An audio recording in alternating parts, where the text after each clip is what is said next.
I made a couple of Battle Royale videos, and you can obviously hit Legend rank in Bloodstrike by playing solo, but can you actually grind squad fight alone? Since it's the mode that requires team play and actual teammates. Well, let's find out.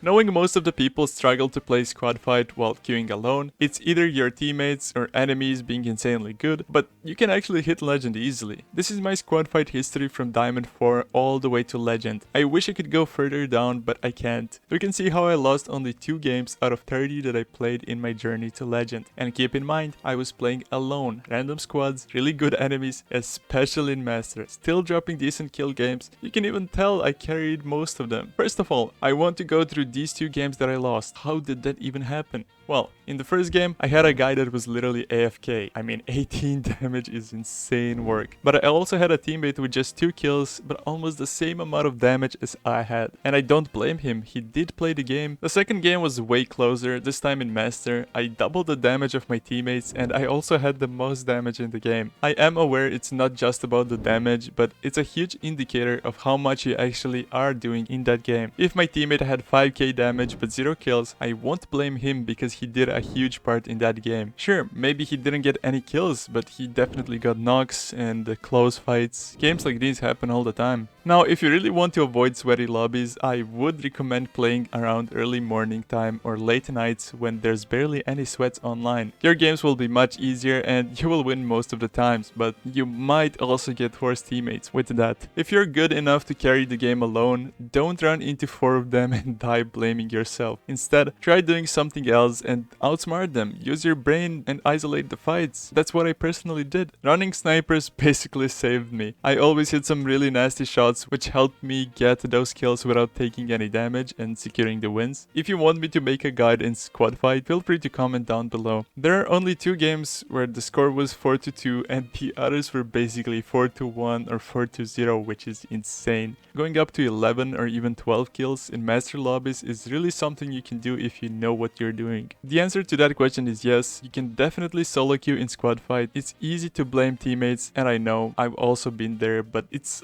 also not impossible. Take a look at all these victories and MVPs in my history and you will see it yourself. I didn't need my teammates to hit Legend, I just had my own ways. Here are my squad fight stats for those wondering. You can clearly see I didn't play much and you're probably wondering how did I achieve these stats in such a short time. And I will do more inside my mind squad fight videos if there are grinders that actually need it, but other than that, it will always be easier with teammates. But it's also not impossible without them. Thank you guys so much for watching. I really appreciate the support on my other Bloodstrike videos. Have a beautiful day and I will see you in the next one. Peace.